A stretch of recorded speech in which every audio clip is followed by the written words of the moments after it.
La ilustración oscura. Segunda parte. Megamillonarios, los reyes filósofos. Desarrollo sobre el cuerpo de ideas que sostienen el proyecto de poder de la oligarquía tecnológica, mediante el aceleracionismo neorreaccionario y la derecha radicalizada. Basado en textos de Nick Land, Curtis Jarvin, Peter Thiel, Marc Andreessen y Alex Karp. En el video de la primera parte, planteamos cómo la oligarquía integrada por los grandes magnates tecnológicos tiene un proyecto de poder sustentado en un cuerpo de ideas que gira en torno a líneas ideológicas de índole libertaria y neorreaccionaria, que bien podemos unificar bajo el concepto de la ilustración oscura. Esta oligarquía tecnológica mantiene un vínculo directo con los grupos políticos de la derecha radicalizada, pero ya no como aportantes económicos en la sombra, sino como protagonistas con aspiraciones a ocupar los espacios de poder y tomar las decisiones. En su libro La ilustración oscura, Nick Land recurre permanentemente a expresiones e ideas de Curtis Jarvin para centrar sus análisis. Pero, ¿quién es Curtis Jarvin? Curtis Jarvin, conocido en sus inicios como Mencius Moldbug, su nick en el universo digital, es un ideólogo con especialización en informática que, con el aporte financiero de Peter Thiel, creó en 2013 una startup llamada Tlon, nombre tomado del cuento de Borges Tlon Uqbar Orbis Tertius, que narra el descubrimiento de un mundo ficticio creado minuciosamente por una sociedad secreta de intelectuales. Cualquier parecido con la realidad no es pura coincidencia.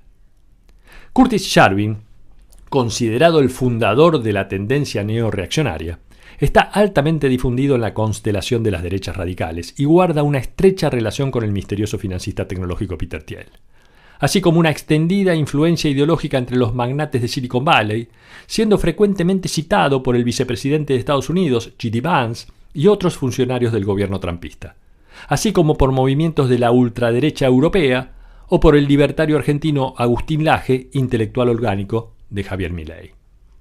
Jarvin ya no se declara como libertario, sino como neorreaccionario, porque ha dejado de creer en la lógica libertaria que sostiene que hay que crear las condiciones para la libertad total y el resto se resolverá solo.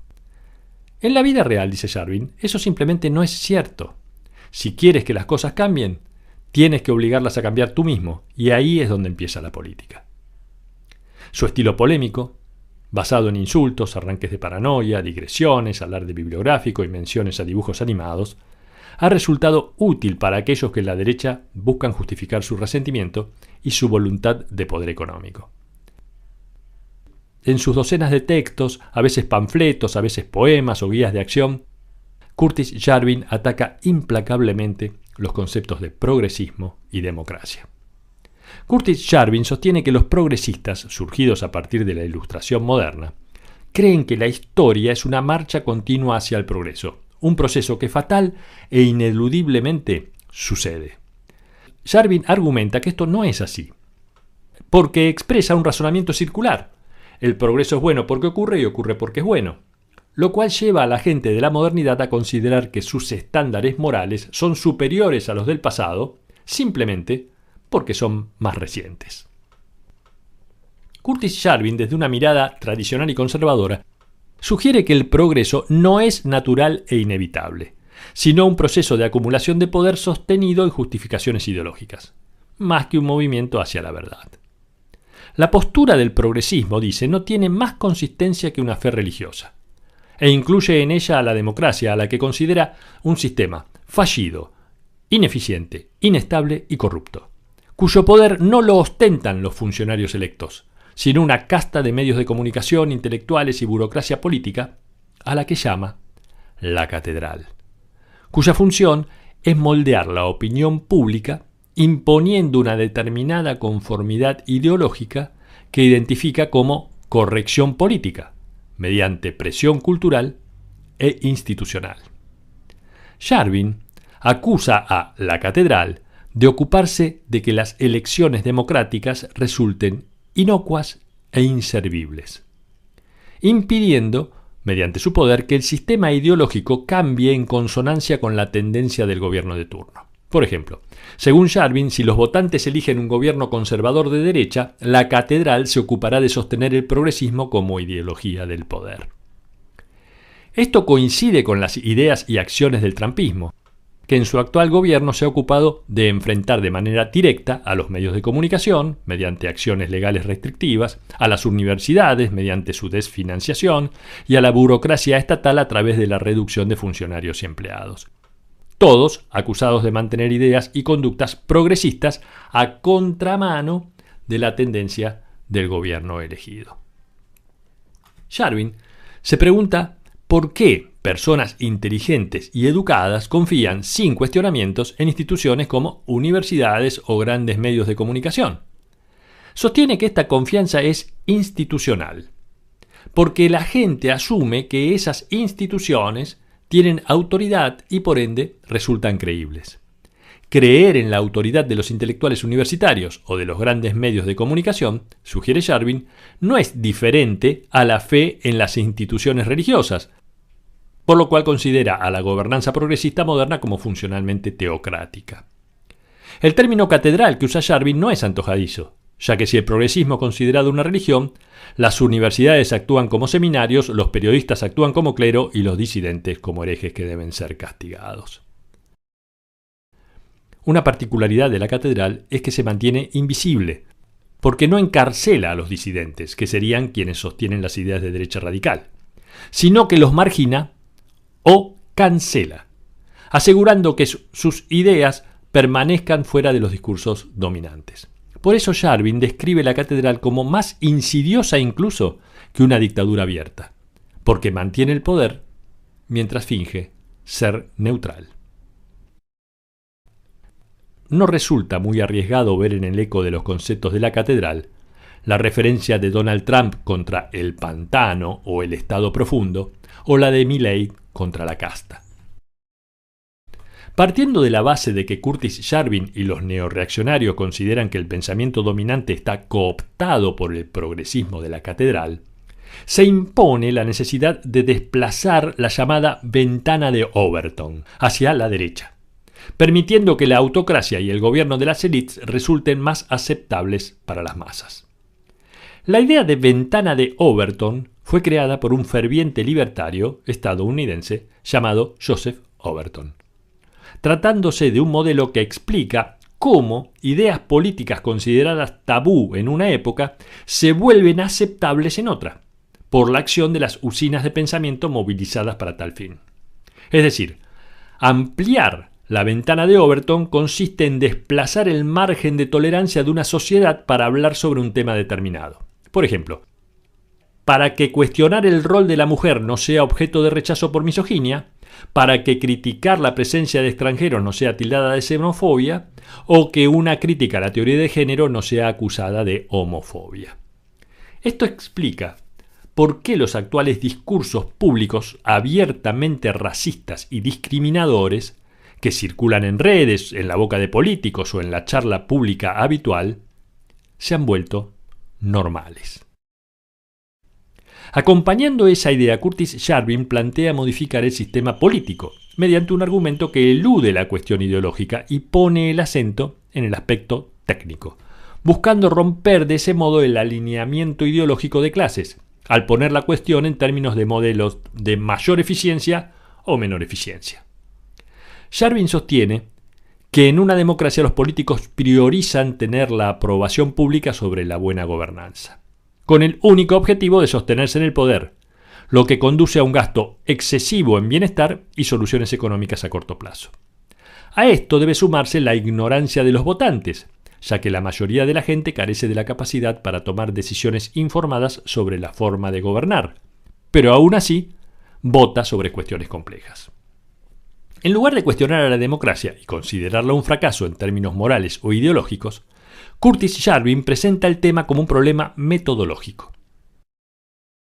De esta manera, su propuesta de sustituir al sistema democrático por un modelo de gobierno corporativo, a cargo de una élite económica que haga una gestión más eficiente, hace que la instalación de un gobierno autocrático u oligárquico suene como una solución técnica y pragmática, buscando mayor eficiencia, que una acción subversiva del orden liberal imperante. Esta perspectiva técnica de la gestión política, quitándole la pátina ideológica, es lo que hace que sus argumentos resulten muy adaptados y atractivos para el universo de los magnates de Silicon Valley, así como también permite ampliar la ventana de Overton para el comportamiento autoritario, para permitir que las audiencias que han perdido la fe en las soluciones políticas se abracen sin cuestionamiento a supuestas verdades que terminan desplazando el modelo democrático a favor de instancias autocráticas que prometen mayor eficacia. Curtis Yarvin reduce a las sociedades humanas complejas a unidades económicas puras. El valor de los habitantes se mide solo en términos de productividad, consumo o contribución a la riqueza de un país. Quienes no puedan contribuir económicamente podrán ser vistos entonces como una carga, y no como ciudadanos merecedores de solidaridad, protección y apoyo. Pero en tanto la democracia no sea reemplazada por el neocameralismo del gobierno corporativo, que es el modelo que Yarvin propone como alternativa, lo que hace es cuestionar la validez del sufragio universal, ya que considera que la mayoría de la población está desinformada, es irracional y por lo tanto fácilmente manipulable. Considera a la democracia como una ilusión donde las masas creen que gobiernan cuando en realidad el sistema está controlado por las élites catedralicias. Por eso Curtis Yarvin propone que el voto se limite solo a quienes sean competentes para gobernar, mediante criterios relacionados con la propiedad, el coeficiente intelectual o el factor económico, repitiendo viejos argumentos de la derecha clásica, excluyente, aristocrática, racista y masculinista. Precisamente Yarvin desliza la idea de que el sufragio femenino fue un error, argumentando que la concesión del derecho al voto a las mujeres ha coincidido con el declive del sistema, al volverse la política más sentimental, moralista y de corto plazo, entendiendo que las mujeres como colectivo tienden a favorecer políticas que priorizan el bienestar y la estabilidad social por sobre la eficiencia y el pensamiento estratégico. Por otra parte, si bien Curtis Yarvin no aboga explícitamente por un Estado étnico, argumenta frecuentemente que las sociedades funcionan mejor cuando están gobernadas por un grupo étnico o cultural dominante. Es escéptico respecto a la idea de que los estados multiétnicos puedan ser políticamente estables a largo plazo, y presenta a la inmigración como una fuerza que altera la cohesión social, afirmando que las naciones occidentales funcionaban mejor cuando eran más uniformes cultural y racialmente. De todos modos, es consciente de que actualmente resulta poco probable que la democracia pueda desaparecer, y frente a esto prefiere tomar una postura realista.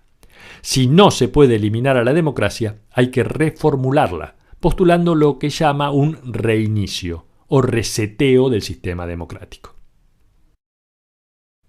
El reinicio que propone Curtis Yarvin consiste en desarmar el poder de la catedral, que sostiene al progresismo, al que también llama marxismo cultural, y con ese fin propone tomar decisiones drásticas. Este reinicio democrático no es una simple reforma, significa un cambio total de régimen político, e incluye nacionalización de todos los medios de comunicación, de todas las universidades, las ONGs y las fundaciones, que luego de pasar todos sus activos al Estado deben ser inmediatamente reprivatizadas. Reemplazo inmediato de toda la burocracia del Estado, mediante el despido de todo empleado y funcionario público, sean electos o administrativos, y su reemplazo por funcionarios adictos. Eliminada mediante este reseteo toda influencia progresista en el Estado, el progresismo o marxismo cultural perderá su monopolio, permitiendo la expresión de otras ideas y la aplicación de políticas alternativas. El objetivo del reinicio no es reformar las instituciones de la catedral, sino acabar con ellas, asegurando que no puedan regenerarse ni recuperar su poder.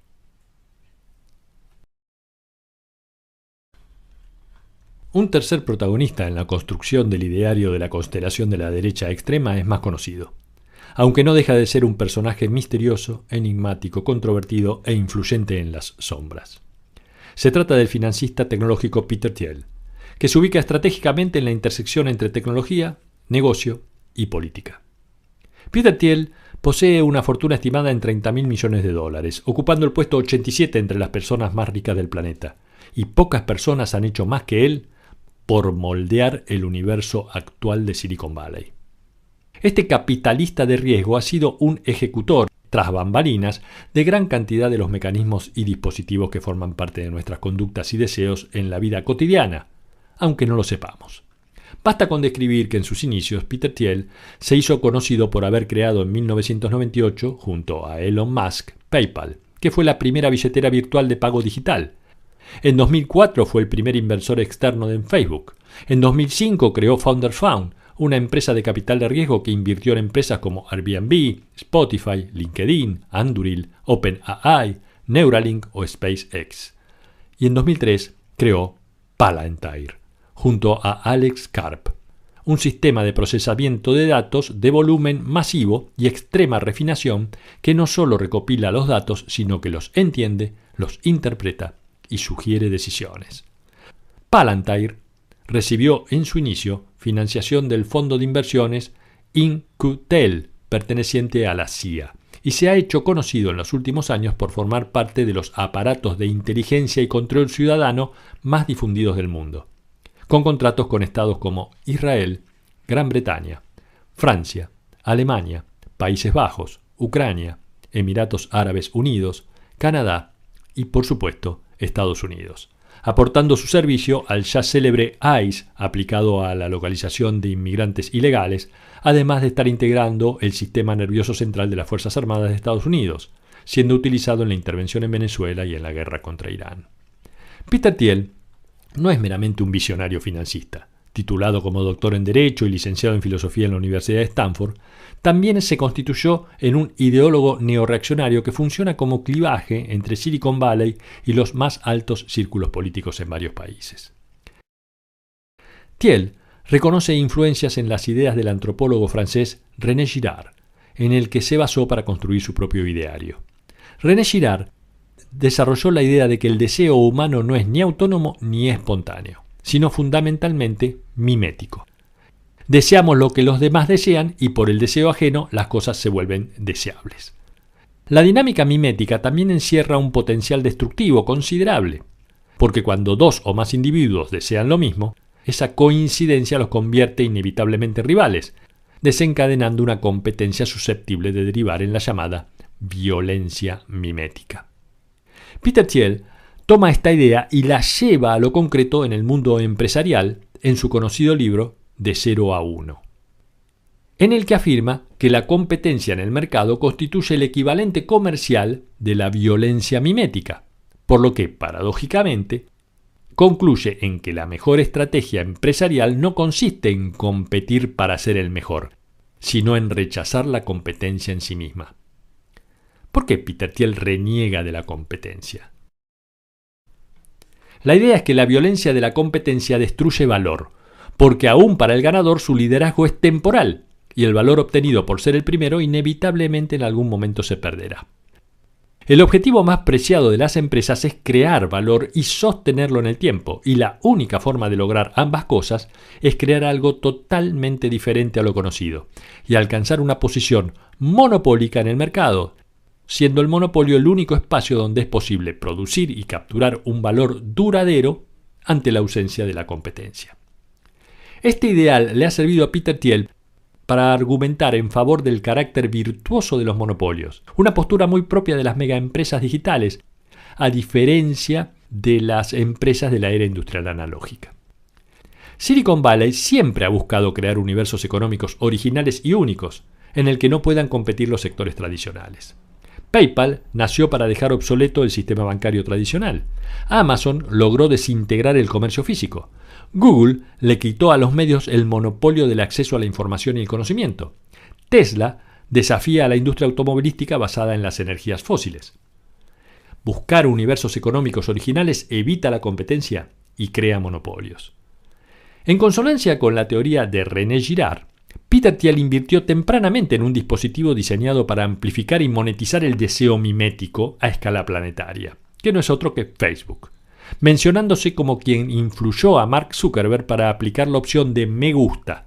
La idea es que me gusta lo que a otros le gusta, revelando también su potencial político, porque si los seres humanos somos máquinas de imitar, entonces quien controla los algoritmos que sugieren a qué o a quién imitar o votar, controla a la sociedad. Su accionar y su pensamiento llevó a Peter Thiel hasta el entorno del presidente Donald Trump, al punto que se lo considera quien le recomendó a J.D. Vance para el cargo de vicepresidente. Peter Thiel fue quien financió gran parte de la carrera política de Vance desde sus tiempos de senador.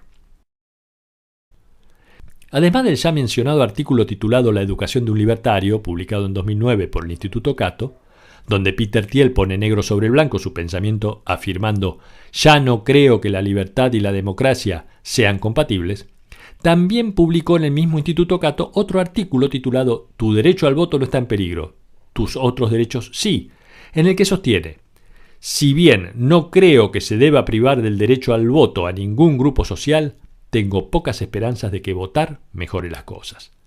La política enfurece a la gente, destruye relaciones y polariza la visión del mundo, que se reduce a nosotros contra ellos, las buenas personas contra las demás». En 2025 y 2026, Peter Thiel dio una serie de conferencias en Estados Unidos y Europa sobre el tema del anticristo, identificándolo como el agente que promueve el estancamiento. Plantea que vivimos en una época de riesgos, el de una guerra nuclear, de un desastre ambiental, de armas biológicas o ciertos tipos de riesgos con la inteligencia artificial. Y que, si bien el ser humano siempre ha vivido alrededor de riesgos existenciales, actualmente existe un riesgo mayor, como reacción al miedo, el de un Estado mundial totalitario. Para Thiel, la solución política por defecto que la gente común prefiere para todos estos riesgos existenciales es la implantación de un gobierno mundial que controle esos riesgos. Se pregunta, ¿qué hacemos con las armas nucleares? Controlarlas mediante organismos multilaterales y de un orden político internacional. ¿Qué hacemos con la inteligencia artificial? Se pretende crear una gobernanza informática global que controle y asegure que la gente no programe una IA peligrosa. Es decir, la solución que en general se plantea es un mundo o ninguno, que llevado al campo de lo cristiano se relaciona con la opción anticristo o Armagedón. Según Thiel, ante los riesgos, la opción que se nos ofrece es o el estado mundial del anticristo o caminar sonámbulos hacia el Armagedón. Pero ¿cómo se apoderaría el anticristo del mundo? La forma en que el anticristo conquistaría el mundo, dice Thiel, es hablando sin parar del Armagedón, que se aproxima, que traducido a nuestra realidad es hablando sin parar de los riesgos climáticos o tecnológicos, y plantear como solución la regulación, o más aún, buscar interrumpir el avance tecnológico y científico. Por eso, Peter Thiel identifica a la figura de Greta Thunberg con el anticristo, que aprovechándose del miedo insiste sin parar en la llegada del Armagedón ambiental. Recurriendo a la Biblia, cita el 1 Tesalonicenses 5:3. Cuando digan paz y seguridad, entonces vendrá sobre ellos la destrucción repentina. Paz y seguridad para Thiel es el lema del anticristo. Las únicas tres opciones que se ofrecen en Europa ante los riesgos, según Thiel, son el ecologismo, la Sharia islámica o el Estado comunista totalitario. Y el ecologismo es, con diferencia, la opción más fuerte, porque propone la solución del estancamiento. Dice que hemos transformado a la humanidad en una especie más dócil y a la maquinaria gubernamental desde hace 50 años en un mecanismo de estancamiento. Tenemos que decir basta, dice Thiel, considerando que, para conseguir paz y seguridad, se necesita más progreso tecnológico y no menos. Existe un cuarto personaje en este universo ideológico de la derecha radicalizada, relacionado especialmente con Peter Thiel, es Marc Andreessen, especialista en informática, inversor y empresario estadounidense, uno de los líderes del mundo de las criptomonedas, creador del primer navegador de Internet, Netscape, y uno de los primeros financistas que apostó por Facebook. Andreessen ocupa un cargo en el Consejo Asesor Científico y Tecnológico del gobierno de Donald Trump, de cuya candidatura fue aportante.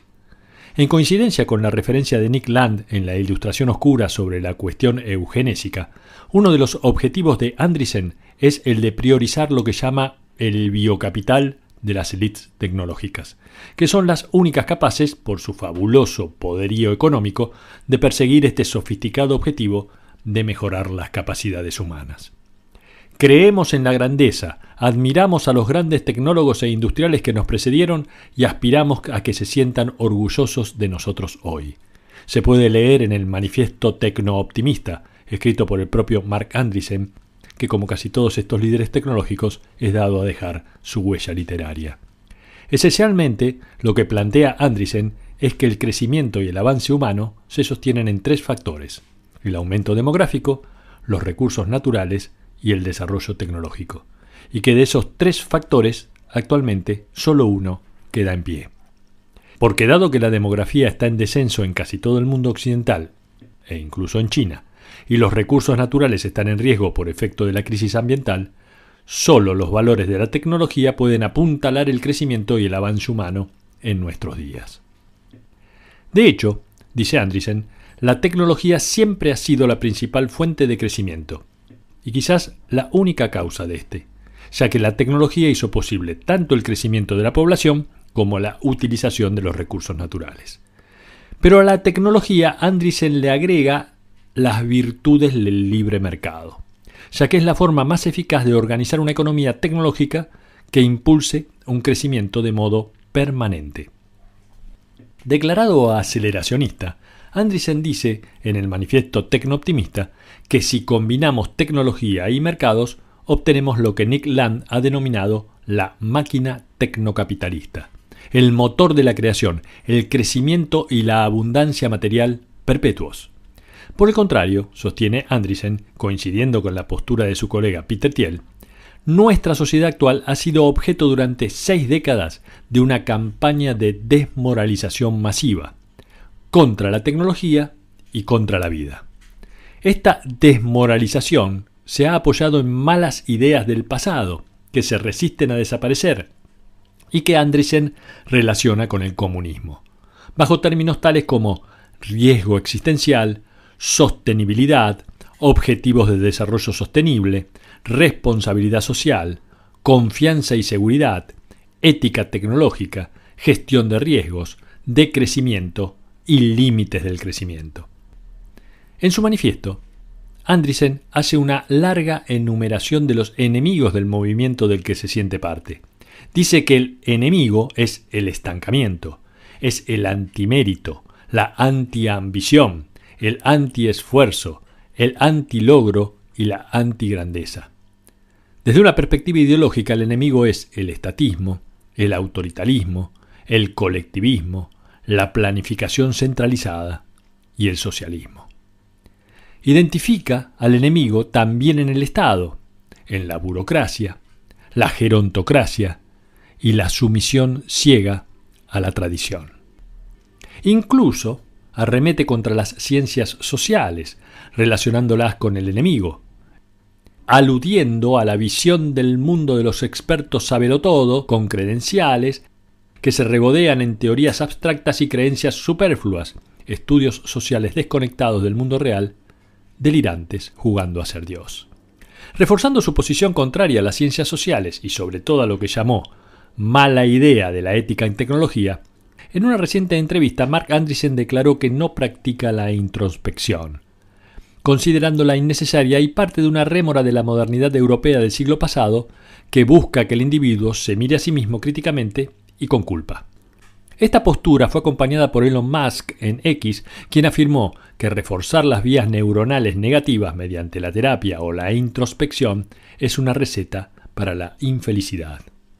Andreessen sostiene que los innovadores más exitosos en general carecen de autorreflexión, lo cual coincide con la premisa de avanzar rápido y romper, sin considerar las consecuencias éticas o humanas de esos avances, lo que elimina cualquier consideración moral o de conciencia en su imperio de inversiones.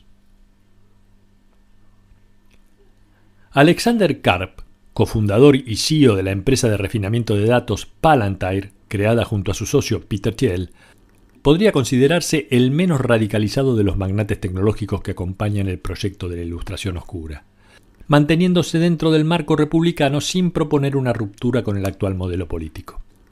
Encuadraría dentro de lo que se llama el pensamiento Kerenken, o diagonalismo, que busca disolver la dicotomía tradicional de izquierda y derecha.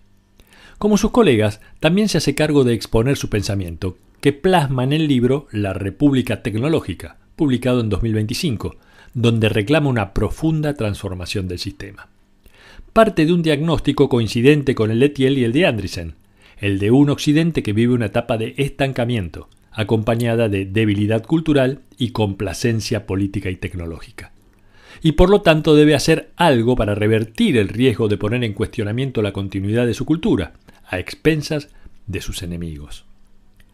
Karp parte desde una implacable crítica a Silicon Valley, reclamando que, como núcleo de la tecnología avanzada, asuma el debido compromiso con la nación, a la manera de la cooperación que estableció la industria con el gobierno en la Segunda Guerra Mundial. Este vínculo entre nación y guerra está presente en su pensamiento como vertebrador, al considerar que el poder de Estados Unidos debe ser sostenido con una sólida estructura militar, y esa solidez en el siglo XXI requiere del inevitable involucramiento de las nuevas tecnologías y en especial la inteligencia artificial en la defensa de la nación. El problema que Karp detecta es que el Estado se retiró hace varias décadas de la conducción de los grandes proyectos de progreso, como fueron en su tiempo la bomba atómica o Internet, y cedió ese lugar al sector privado de Silicon Valley, pero estos centraron su energía en productos de consumo, mercado electrónico y aplicaciones de intercambio de videos, en lugar de proyectos comprometidos con la nación y su seguridad. La crítica que hace a las empresas de Silicon Valley es que contrapesaron el costo de arriesgar a entrar en el pantano moral de la política o simplemente crear otra aplicación, y se pusieron a crear la siguiente aplicación. Por eso dice Karp que el capital y el talento está actualmente orientado, o mejor dicho, desorientado, hacia la novedad trivial y efímera, y lo que hoy se considera livianamente como innovación habrá pasado al olvido dentro de una década. Esta actitud superficial de Silicon Valley ha dado como resultado una república vacía. Y para corregir este panorama, Alex Karp hace un llamamiento a la industria tecnológica a abandonar su pureza y neutralidad e involucrarse en los debates culturales y sociales, así como en la toma de decisiones, la defensa de la nación y la articulación con un proyecto nacional que afirme los valores de los Estados Unidos. En eso consiste dar el paso hacia una república tecnológica.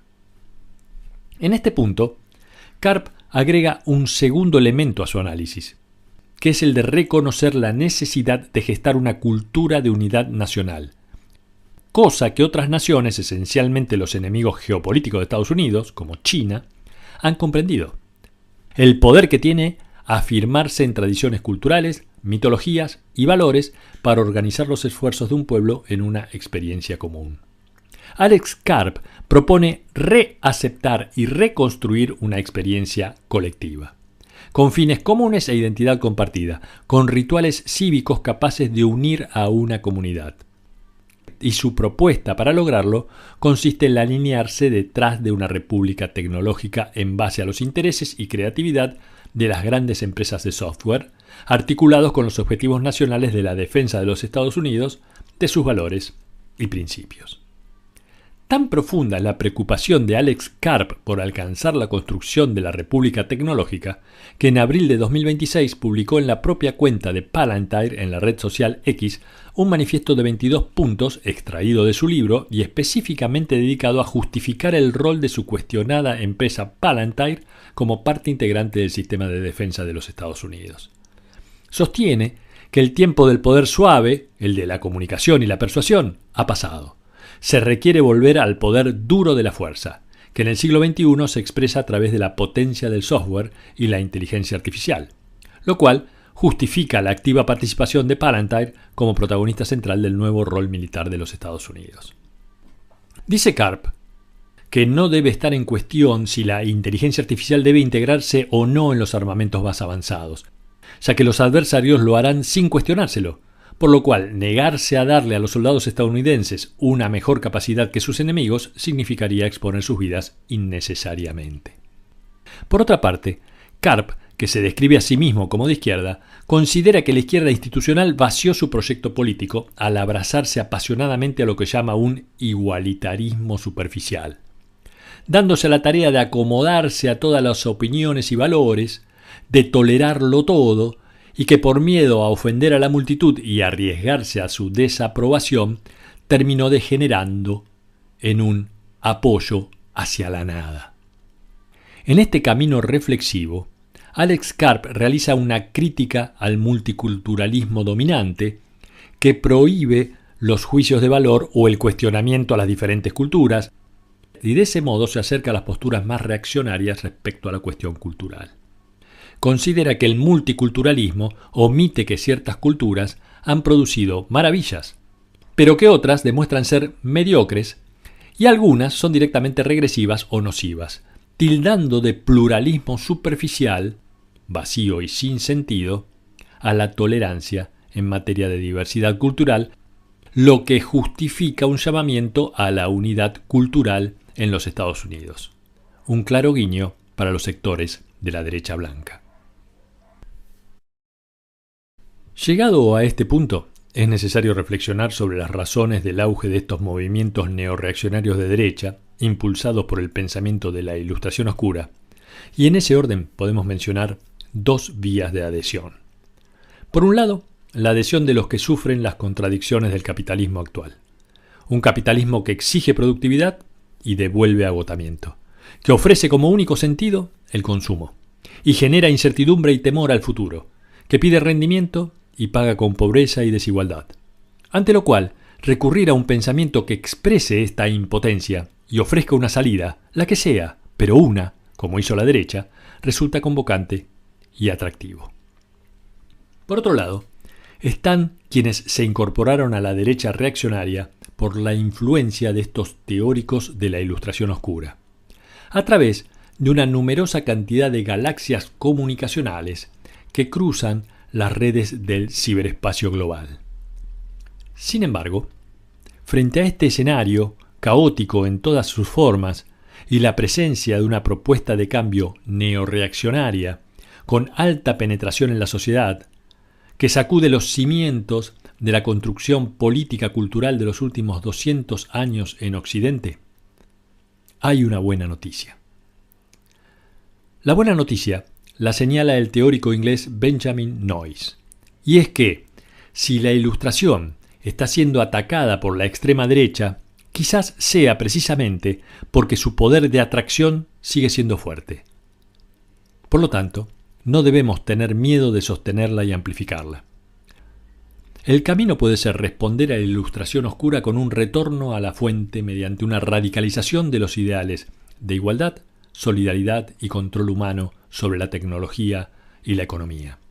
Podría ser, en última instancia, parafraseando al aceleracionista de izquierda Mark Fisher, que la Ilustración Oscura sea el tipo de antagonista que la izquierda del siglo XXI está necesitando.